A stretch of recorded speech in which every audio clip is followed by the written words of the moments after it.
નમસ્તે વિદ્યાર્થી મિત્રો, હાર્દિક સર એકેડમી યુટ્યુબ ચેનલમાં આપ સૌનું ખૂબ ખૂબ સ્વાગત છે. આજનો જે વિડીયો લેક્ચર છે એમાં આપણે ચર્ચા કરીએ 16મી ડિસેમ્બરના તમામ અગત્યના કરંટ અફેર.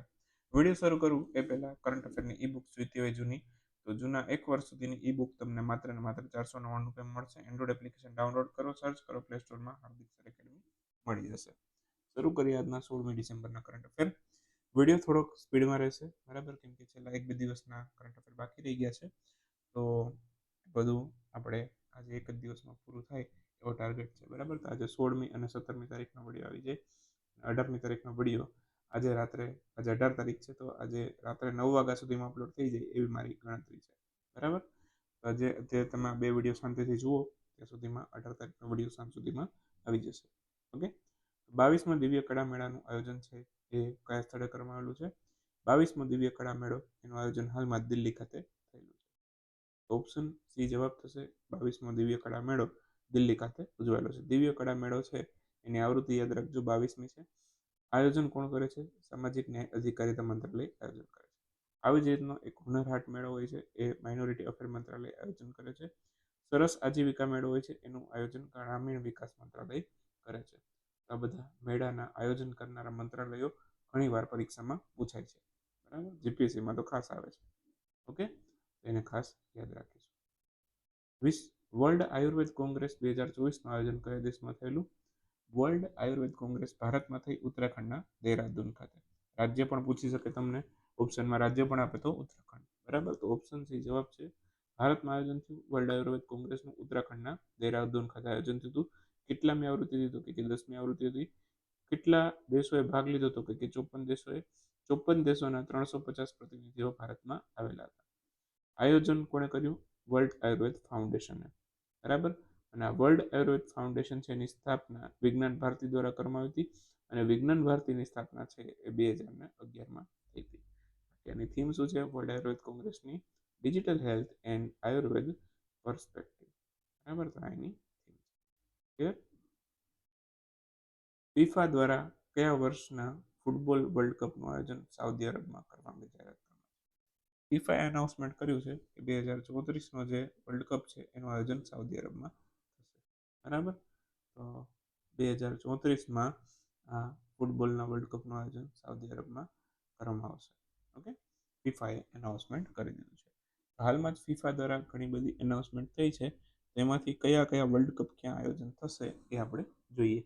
તો પહેલાં તો 22માં થઈ ગયો છે. 2022માં 22મી આવૃત્તિ હતી, બરાબર. એનું આયોજન છે, બરાબર, એ કતારમાં થયું હતું અને એમાં વિજેતા બન્યું હતું આર્જેન્ટિના. ત્યાં સુધી આપણને યાદ છે, બરાબર. પછી 23મો ક્યાં થશે? હવે પછી 23મો થશે 2026માં, આવતા વર્ષે થશે. ઓકે, અને એમાં એનું આયોજન 3 સિટીમાં મળીને કરશું.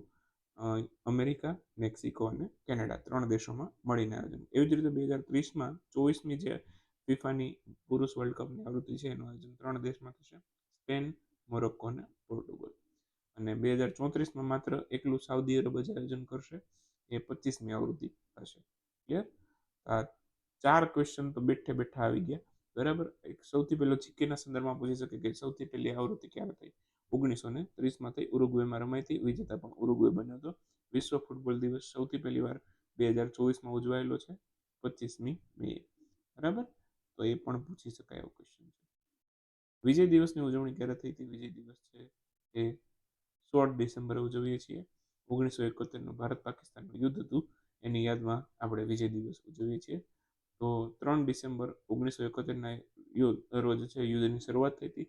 16મી ડિસેમ્બરે આપણે પાકિસ્તાનના સેના પ્રમુખને છે એને ટોટલ 93,000 સૈનિકો સાથે પાકિસ્તાનના સેના પ્રમુખ છે એને આત્મસમર્પણ કરી દીધું, બરાબર. અને ત્યારબાદ છે આપણે વિજય મેળવેલો. તો 16 ડિસેમ્બરે આપણે આ યુદ્ધમાં જીત્યા એની યાદમાં આપણે અત્યારે વિજય દિવસ હાલની તારીખમાં પણ ઉજવીએ છીએ, બરાબર.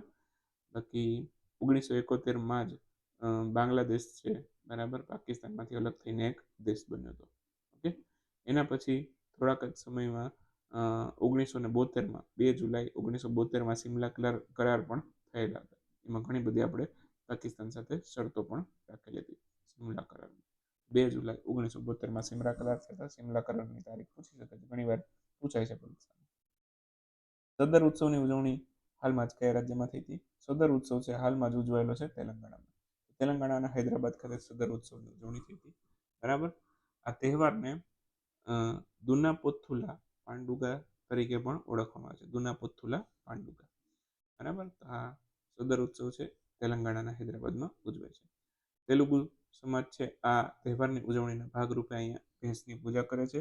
યાદવ સમાજ માટે પણ આ મહત્વનો તહેવાર છે. બાકી અન્ય તેલંગાણાના પ્રસિદ્ધ તહેવાર તો મેદારમ જાત્રા છે, નાગોબા જાત્રા છે, બટુકમ્મા ફેસ્ટિવલ છે, બોનાલો ફેસ્ટિવલ છે. આ બધા તેલંગાણાના પ્રસિદ્ધ તહેવાર છે.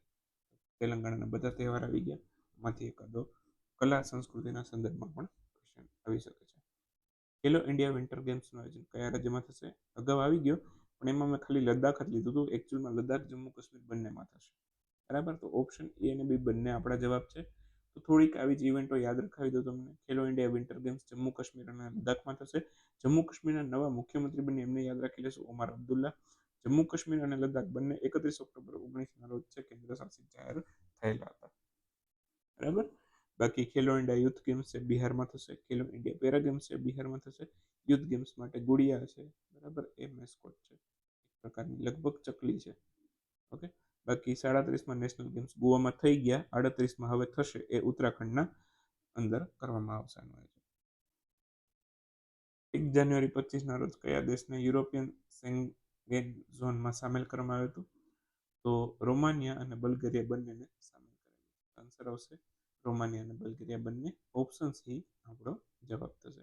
1 જાન્યુઆરી 25ના રોજ રોમાનિયા બલ્ગેરિયા બંનેને યુરોપિયન શેન્ગેન ઝોનની અંદર સામેલ કરવામાં આવશે.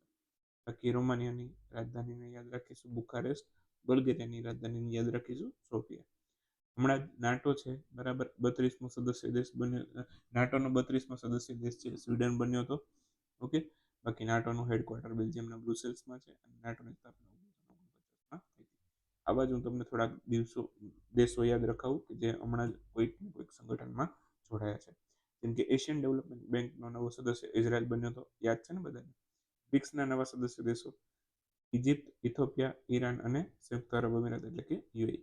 હવે તમે એમ થશે કે અહીંયા તો 6ની વાત થઈ હતી બહુ પહેલા. જૂના જે લોકો સ્ટડી કરતા હશે ને એમને ખ્યાલ હશે કે 6 જોડાવાના હતા, એમાંથી 2 જતા રહ્યા છે, આર્જેન્ટિના, બરાબર, અને બીજું એક હતું સાઉદી અરબ.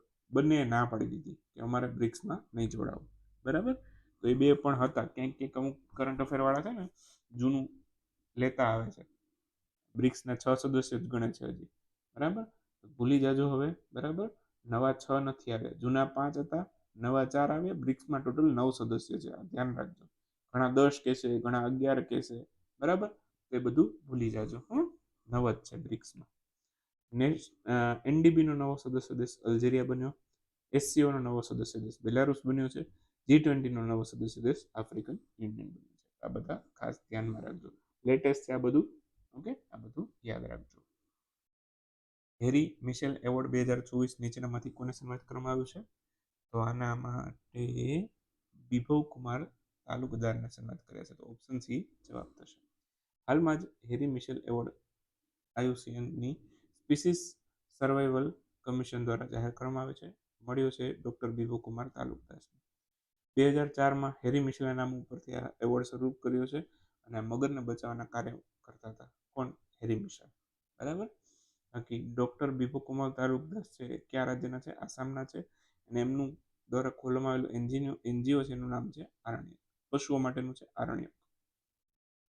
થોડાક એક વાક્યના ક્વેશ્ચન ફટાફટ જોઈ લે. હાલમાં ભારત અને કયા દેશ વચ્ચે 9મા ડિફેન્સ ડાયલોગનું આયોજન છે? ભારત અને થાઇલેન્ડ વચ્ચે થયેલું. રાષ્ટ્રપતિ દ્રૌપદી મુર્મુએ કયા દેશના આર્મી ચીફને માનદ જનરલની ઉપાધિથી સન્માનિત કર્યું છે? નેપાળના આર્મી ચીફને કર્યું છે. અને દર વખતે મેં તમને કીધું હતું કે ભારતના નેપાળ જાય તો પણ એ લોકો આપણા જે સેના જનરલ છે એને માનદની ઉપાધિ આપે. ત્યાંના અહીંયા આવે તો આપણે એને આપીએ. બરાબર. આ વર્ષોથી રિવાજ હાલ્યો આવે છે, કરીએ છીએ. ત્યાંના આર્મી ચીફને યાદ રાખી લેજો, અશોક શિગડે. હાલમાં જ ફ્રાન્કોઇસ બયારુ કયા દેશના નવા પ્રધાનમંત્રી બન્યા?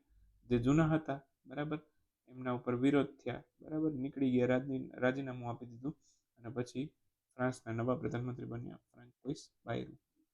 એમ્યુલ મેક્રોન રાષ્ટ્રપતિ છે, પહેલા હતા, હજી પણ એક છે. હાલમાં જ મોદી સાહેબ, પ્રધાનમંત્રી નરેન્દ્રભાઈ મોદી, એમણે કયા શહેરમાંથી 5700 કરોડ રૂપિયાની પરિયોજનાનો શુભારંભ કરાવ્યો? ઉત્તર પ્રદેશના પ્રયાગરાજમાંથી કર્યું. ક્રાંતિકારી ક્વોન્ટમ ચિપ જેનું નામ છે વિલો, એનું અનાવરણ કોને કર્યું છે? તો ગૂગલે કર્યું છે. આન્સર આવશે ગૂગલ. ફિક્કી દ્વારા કયા દેશને હેન્ડલૂમ પ્રદર્શની 2024નું આયોજન કરવામાં આવ્યું? તો ફિક્કીએ યુએઈના દુબઈમાં આ હેન્ડલૂમ પ્રદર્શનીનું આયોજન કરેલું છે. મહારાષ્ટ્રના મુખ્યમંત્રીના પ્રધાન સચિવ તરીકે કોની નિયુક્તિ થઈ છે? મહારાષ્ટ્રના નવા મુખ્યમંત્રી બન્યા છે, એમનું નામ છે દેવેન્દ્ર ફડણવીસ. એમના જે પ્રધાન સચિવ બન્યા છે એમનું નામ છે અશ્વની પીડી. કાર્તિકેય દીપમ ફેસ્ટિવલની ઉજવણી ક્યાં થઈ? તમિલનાડુમાં થઈ. શ્રીલંકામાં પણ આ તહેવાર ઉજવાય છે, કાર્તિકેય દીપમ ફેસ્ટિવલ. કયા રાજ્યની પંચાયતને રાષ્ટ્રીય પંચાયત પુરસ્કાર દરમિયાન કાર્બન ન્યુટ્રલ સ્પેશિયલ પંચાયત પુરસ્કાર આપવામાં આવે છે? મહારાષ્ટ્ર, ઓડિશા, ઉત્તર પ્રદેશ ત્રણેયને મળ્યા છે કાર્બન ન્યુટ્રલ સ્પેશિયલ પંચાયત પુરસ્કાર. જેમ પટેલને સંપૂર્ણ રીતે અપનાવનાર ભારતનું સૌથી પહેલું રાજ્ય કયું બન્યું છે? ઉત્તર પ્રદેશ બન્યું છે. હાલમાં જ ઇન્ટરનેશનલ ઈ સ્પોર્ટ્સ માસ્ટર ચેમ્પિયનશિપ 2025નું આયોજન કયા દેશમાં કરવા અંગે જાહેરાત કરવામાં છે? ભારતમાં થશે અને આનું હેડક્વાર્ટર છે એ દક્ષિણ કોરિયાના બુસાન શહેરમાં આવેલું છે. અહીંયા જ આ સાથે 16મી ડિસેમ્બરના વિડીયોને રજા આપી દઈએ. મળીએ 17મી ડિસેમ્બરના વિડીયોમાં. ત્યાં સુધી આવજો. Bye bye. Good night. શુભ રાત્રિ. વોચિંગ.